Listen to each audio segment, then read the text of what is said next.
दूरदर्शन किसान चैनल चौपाल चर्चा की टीम पहुंची दिल्ली के गांव उजवा कृषि विज्ञान केंद्र में। नमस्कार, बहुत स्वागत आपका डीडी किसान में। मैं हूं आपके साथ राधिका चौधरी।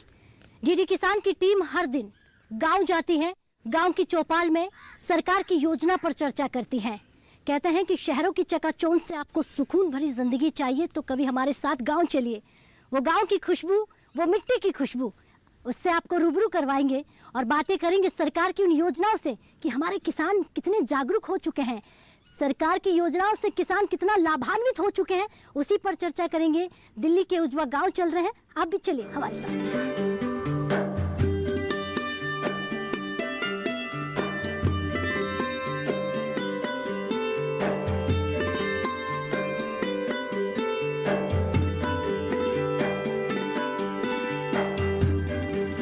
जैसा कि हमने आपको बताया था कि आज हम गांव चलेंगे। शहरों की भागती दौड़ती जिंदगी से सुकून भरे चैन के लिए गांव पहुंच चुके हैं और हमारी चौपाल सज चुकी है। चौपाल की चर्चा में सरकार की योजनाओं पर बात करेंगे। सरकार किसानों के लिए क्या कुछ लेकर आई है और किसानों के लिए कितनी फायदेमंद है सरकार की योजना। इसके लिए एक बार जोरदार से तालियों के साथ हमारे किसान भाई अपने आप के लिए तालियां बजाएं और स्वागत करें।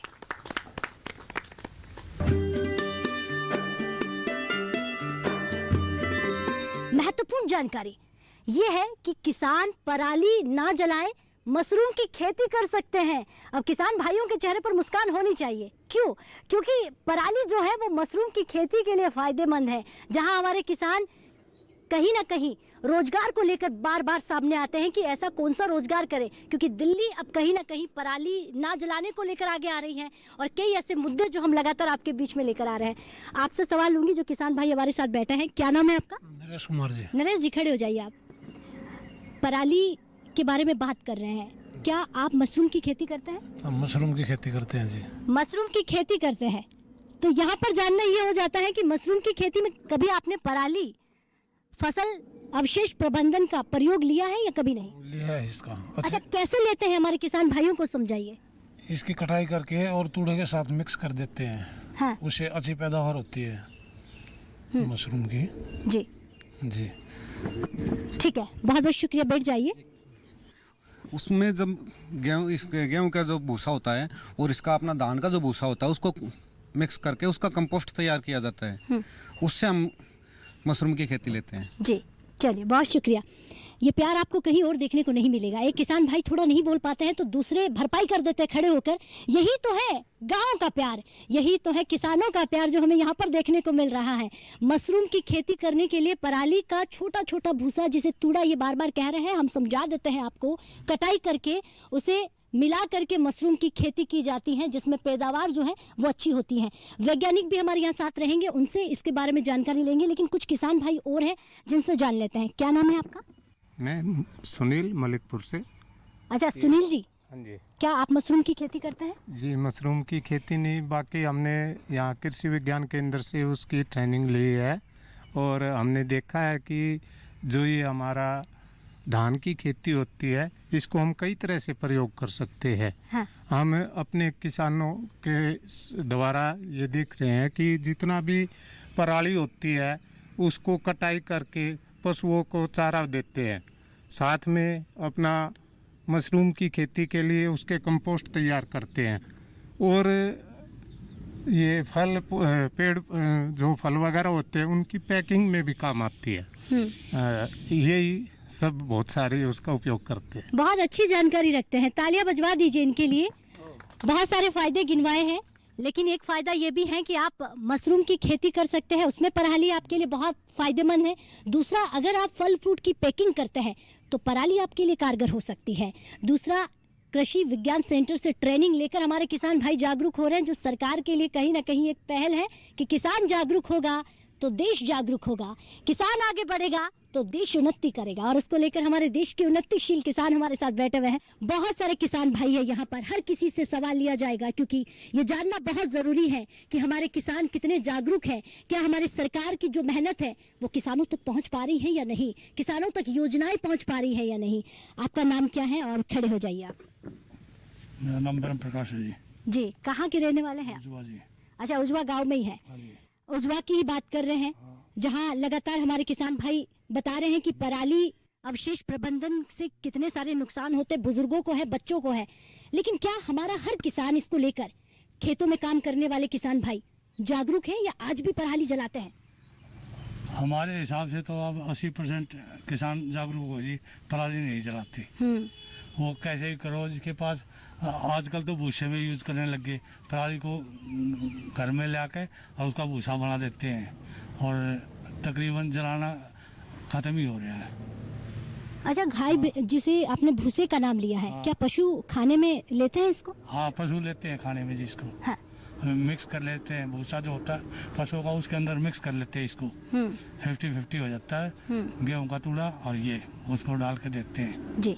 हाँ, उससे डबल पैदावार हो जाती है जी, ठीक है, बैठिए, बहुत धन्यवाद। चारा बनाने के लिए भी काम में ली जाती है पराली, और ये भी बहुत महत्वपूर्ण जानकारी है कि आप ये समझ कर ना परेशान हो कि पराली अगर जलाएंगे और नहीं जलाएंगे तो ये खेत में पड़े पड़े क्या काम आएगी। इसको लेकर बहुत सारी जानकारी है जो हमारे वैज्ञानिक आपको देंगे कि पराली ना जलाने से आपके ये सारे फायदे होने वाले हैं। आप खड़े हो जाइए। बहुत स्वागत। नाम क्या है आपका? भौम सिंह नाम जी। भौम सिंह जी, जैसा कि बाबा जी ने यहाँ पर बताया कि पराली भूसे में यानी कि चारे में काम ली जाती है, गायों को चारा देने में। और जहाँ अगर बात हम गायों की करें तो क्या इसको खाने से हमारे पशु जो हैं उनको कोई हानि तो नहीं है? नहीं, पशु तो बड़े चाव से खाते हैं इसको। जैसे गेहूं के भूसे को खाते हैं, ऐसे ही पराली के भूसे को भी बड़े चाव से खाते हैं और दूध भी अच्छा देते हैं, वो नुकसान भी नहीं करता। और हमारे यहाँ तो पिछले कई सालों से किसी के पास लेबर है तो मैनुअल कटवा लेता है और फिर उसको चारे में डाल देते हैं, चारा बना के। नहीं तो कंबाइन से हार्वेस्ट करा करके फिर केवीके से मशीनें ले करके और उसको आराम से मिट्टी में डिजोल्व कर दिया जाता है, मिक्स कर दिया जाता है काट के, और उससे उपजाऊपन तो बढ़ता ही बढ़ता है। साथ में जो जलाने से जो मित्र कीट है जो हमारे लिए फ़ायदेमंद है वो जल जाते हैं, वो बच जाते हैं इससे, बल्कि वो और ज़्यादा फैलते हैं, वो उससे बहुत ज़्यादा फ़ायदा होता है किसान को। जी, किसानों के बहुत सारे फायदे हैं। बैठिए, बहुत बहुत शुक्रिया। पराली लगातार हम आज इसलिए बात कर रहे हैं क्योंकि कई बार हमने सुना है और कई बार जब दिल्ली धुआं धुआं हो जाती है तो इशारा सिर्फ और सिर्फ किसानों की ओर होता है, ये इशारा हमारे गांव की तरफ होता है और ये कहते हैं कि किसान भाइयों ने पराली जलाई है इसीलिए आज दिल्ली धुआं धुआं हो गई है। ऐसा नहीं है, अब हमारे किसान भाइयों को जगाने का काम सरकार कर रही है। लेकिन कैलाश जी से फिर से सवाल मैं यही लूंगी। कैलाश जी, मशरूम की खेती जो है सबसे कम जो है दिल्ली में होती है क्योंकि अब किसान भाई समझ नहीं पाए हैं, और पराली सबसे ज़्यादा उपयोगी बन सकती है अगर हमारे किसान भाई जागरूक हो जाए तो। जी, हमारे दिल्ली के क्षेत्र के आसपास जो हमारे दिल्ली में मेन 3 ज़िले हैं, जिसमें एक उत्तरी दिल्ली है, एक उत्तरी ये हमारे जो साउथ वेस्ट डिस्ट्रिक्ट है, एक नॉर्थ वेस्ट डिस्ट्रिक्ट से।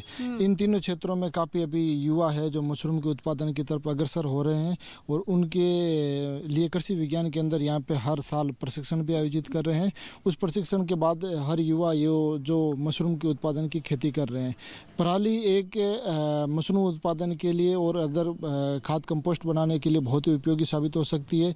जो किसान ग्रोवर मशरूम उत्पादक है जो पराली को प्रबंधन करके उसको कंपोस्ट के माध्यम से डिकम्पोज कर देते हैं और उसका फिर खाद बना के और मशरूम के जो कंपोस्ट तैयार होती है उसमें इसका प्रयोग कर सकते हैं। जी, मशरूम उत्पादन के संबंध में हमारे कृषि विज्ञान केंद्र में प्रशिक्षण भी आयोजित होता है और इस बार ये जो कोरोना काल के बाद काफ़ी युवा इसकी तरफ अग्रसित हो रखे हैं और काफ़ी कृषि विज्ञान केंद्र पर संपर्क करके मशरूम उत्पादन का प्रशिक्षण ले रहे हैं। जी, बहुत बहुत धन्यवाद। बैठ जाइए। मशरूम की खेती के बारे में जानकारी दी और किसानों को लेकर लगातार हम आपको जानकारी दे रहे हैं। चलिए जान लेते हैं इस योजना पर एक विशेष रिपोर्ट।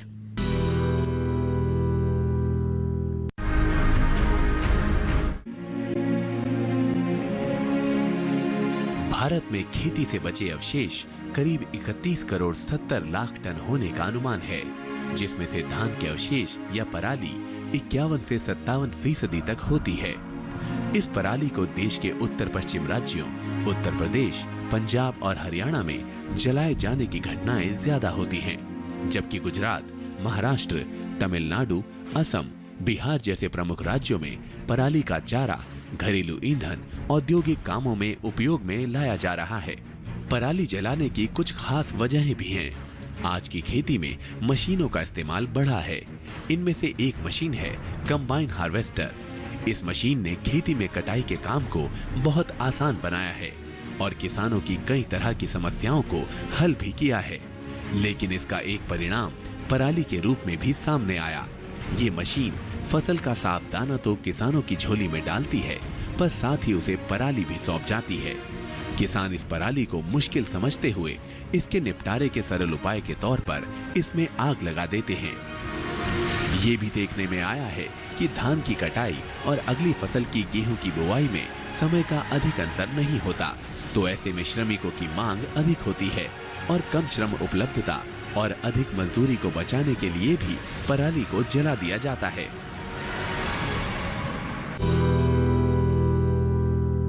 वक्त हो गया है चौपाल चर्चा में एक छोटे से ब्रेक का। ब्रेक के बाद फौरन हाजिर होते हैं। आप बने रहिए चौपाल चर्चा में। सूखा हो या बेमौसम की बरखा हो, कीड़ा लगे खेत में या दुविधा हो, बहुत ही कम प्रीमियम पे पूरी हो भरपाई, फसल बीमित रहे कटाई के बाद भी भाई। हाँ, ऋणी या अऋणी अब हर किसान लाभ उठाए। एक मौसम एक दर है, सब किसान बीमा कराए। प्रधानमंत्री फसल बीमा योजना से हर किसान मुस्काए। कृषि और किसान कल्याण मंत्रालय द्वारा किसान हित में जारी। ब्रेक के बाद एक बार फिर आपका स्वागत है दिल्ली के उजवा गांव में, और किसानों को लगातार योजनाओं के बारे में जानकारी लेते हुए आप तक पहुंचाते हुए। और भी किसान भाई उनसे जानते हैं। चलिए आगे किसान भाई बैठे हैं, उनसे भी जान लेते हैं। जी सर, खड़े हो जाइए। क्या नाम है आपका? मेरा नाम महेंद्र सिंह, गांव मलिकपुर है जी। और कृषि विज्ञान केंद्र में अक्सर आते रहते हैं। यहाँ से हमें बहुत सारी जानकारियाँ मिलती हैं सरकारी योजनाओं के बारे में भी, और जो अवशेष है अपने फसलों का उसका कैसे प्रबंधन किया जाए, कैसे उसका निपटारा किया जाए, कैसे उसको सही इस्तेमाल किया जाए, इसकी काफ़ी सारी जानकारी ये विशेषज्ञ बैठे हैं हमारे डॉक्टर साहब, इनसे हमें जानकारी मिलती है। और ख़ुद भी मालूम है, अखबार भी पढ़ते हैं, न्यूज़पेपर में भी देखते हैं, टीवी में भी देखते हैं, और इंटरनेट से मिलती जानकारियाँ। बहुत सारी वेरियस सोर्सेज हैं जहाँ से हमें इन्फॉर्मेशन मिलती है कि पराली से क्या नुकसान होता है और कैसे इसका हमें सही प्रबंधन करना चाहिए। सबसे पहला नुकसान तो इसका धुआं फैलता है, उससे पोल्यूशन होता है।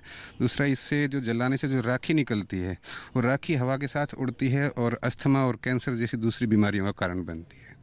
तो इसको हमें नहीं करना चाहिए, जलाना नहीं चाहिए, बल्कि इसके बहुत सारे और कई इस्तेमाल हैं। जैसे सुनील जी ने बताया अभी कि इसको फलों की पैकिंग के लिए इस्तेमाल किया जा सकता है, और मशरूम के उत्पादन के लिए भी उसमें भी काट करके इसका इस्तेमाल किया जा सकता है, खाद बनाया जा सकता है, और भी बहुत सारे इसके इस्तेमाल हैं जी। लेकिन मेरा थोड़ा सा एक और कहना है कि काफ़ी सारी जानकारियाँ हमें मिलती हैं डॉक्टर से, यहाँ से विशेषज्ञों से, सरकार की तरफ से योजनाओं की जानकारी मिलती है, लेकिन फिर भी कुछ मुझे लगता है कि कुछ कमी है सरकारी योजनाओं का किसानों तक पहुँचने में। जितना पहुँचना चाहिए उतना नहीं पहुँच पा रही है, और जो लाभ मिलना चाहिए सरकारी योजनाओं को किसानों को, वो डायरेक्ट लाभ उनको नहीं पहुंच पा रहा है। ठीक है, हम इस पर ही बात करेंगे क्योंकि हमारे वैज्ञानिक साथ बैठे हुए हैं कि क्या वजह है कि वो किसानों तक नहीं पहुंच पाती है। सरकार की योजनाएं किसानों के लिए होती है, उतना नहीं पहुंच पा रहा है जितना पहुंचना चाहिए जी। ठीक है, मलिकपुर गांव से आप आए हैं और वैज्ञानिक यहाँ पर बैठे हुए हैं, इनसे सवाल जो है हमारे किसान भाई का उसका जवाब जानना है।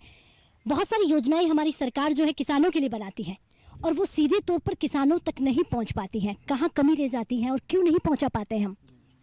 भारत सरकार की कई सारी योजनाएं होती है जो राज्य सरकार के माध्यम से और कृषि विज्ञान केंद्रों के माध्यम से संचालित की जा रही है।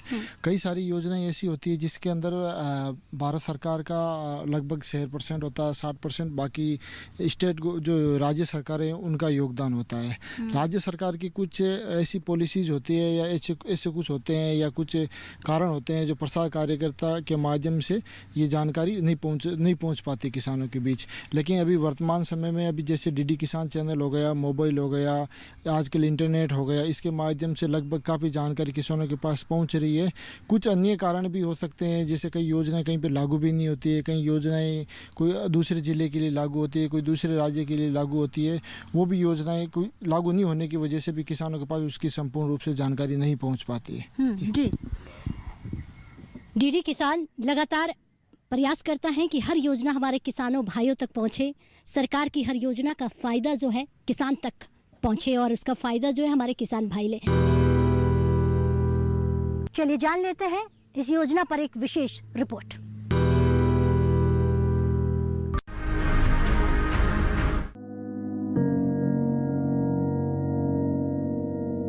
पराली को जलाने से मनुष्य और मवेशी, मानव और मिट्टी सभी पर खराब असर पड़ रहा है। कई अध्ययनों से ये बात सामने आई है कि इससे कई तरह के जीवों के जीवन को नुकसान पहुंच रहा है। इनमें ऐसे जीव भी हैं जो खेती के लिए लाभकारी होते हैं। पराली जलाने से ग्रीन हाउस गैसें निकलती हैं। ये गैसें धरती का तापमान बढ़ाती हैं, जिसके प्रभाव से आने वाले समय में खेती ही नहीं, मनुष्य का जीवन भी बदल सकता है। पराली जलाने से मिट्टी की सेहत पर बुरा असर पड़ता है। जहां पराली जलाई जाती है, वहां की मिट्टी काली पड़ जाती है और उसमें मौजूद पोषक तत्वों पर अधिक तापमान का खासा असर देखा गया है। इसका असर ये हो सकता है कि अगली फसल के लिए जरूरी पोषक तत्व मिट्टी में नहीं होंगे, जिससे कुल उत्पादकता में कमी आ सकती है। देश का वैज्ञानिक समुदाय भी इस समस्या का हल निकालने में जुटा है। पराली जलाने की घटनाओं के बारे में पता लगाने के लिए सैटेलाइट की मदद ली जा रही है और किसानों को पराली से खाद बनाने, गत्ता और दूसरी चीजें बनाने और बिजली बनाने के लिए इसके उपयोग की सलाह भी दी जा रही है। गेहूं की बिजाई की नई तकनीक जीरो टिलेज हैप्पी सीडर पर भी जोर दिया जा रहा है।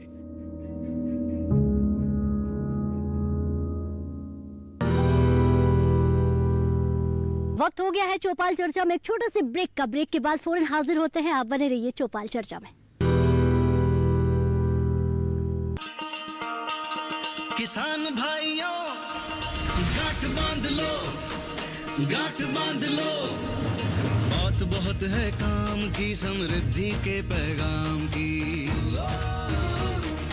मिट्टी के मिजाज को समझो, मिट्टी के हर राज को समझो, मिट्टी की तुम जांच कराओ, मुफ्त सॉइल हेल्थ कार्ड ले जाओ। कभी मुनासिब बीज लगाओ, सही किस्म की खाद ले आओ, जितनी जरूरी उतनी डालो, सही मात्रा खुद पहचानो, इसको अपना मंत्र बना लो, मिट्टी की सेहत को जानो। बात बहुत है काम की, कम लागत अधिक वरदान की। किसान भाइयों गांठ बांध लो, आज ही मिट्टी की जांच कराएं। राज्य सरकार के कृषि अधिकारी से संपर्क करें और मुफ्त में सॉइल हेल्थ कार्ड पाएं। कृषि और किसान कल्याण मंत्रालय द्वारा किसान हित में जारी। क्या बात है भाई, आजकल तो काफी खुश नजर आ रहे हो। क्यों ना हो, अब मैं ऑर्गेनिक खेती जो कर रहा हूँ ये पूरा प्राकृतिक है, ऑर्गेनिक है। इसमें हमारे खेत, हमारी फसल और हमारी जेब सब फायदे में होते हैं और इसमें लागत भी कम है।